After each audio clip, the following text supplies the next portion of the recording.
Mayroon ng ikalawang pamilya ang Class of 2028 ng Philippine Military Academy.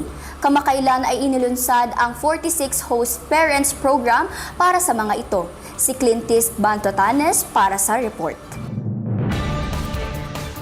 Inilunsad ng Philippine Military Academy katuwang ang Baguio PMA Host Parents Program Incorporated ang 46 Host Parent Program kamakailan. Nasa 307 na kadete ng PMA Siglab Kasilag Class of 2028 ang nagkaroon ng foster families. Sa pamamagitan ng tradisyon na ito ay nagkakaroon ng ikalawang pamilya ang mga kadete mula sa komunidad ng Baguio kung saan nagkakaroon sila ng emotional support at moral guidance sa labas ng barracks.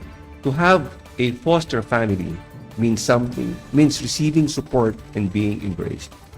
It's having someone to talk to after a very long day, a comforting meal that evokes memories of home, or a shared laugh that lightens even the heaviest of days. It means being guided by mentors who listen with empathy and walk alongside them.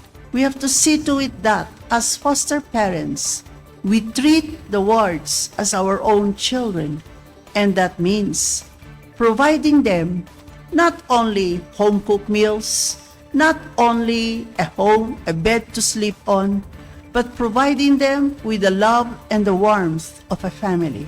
Sa seremonya ngayong taon ay pinarangalan din ang mga foster parents na naging bahagi ng programa sa loob ng 5 hanggang 15 taon. Kinilala ang kanilang dedikasyon sa paghubog sa mga leader ng AFP sa hinaharap. Clintis Bantotanes para sa PIA News Cordillera.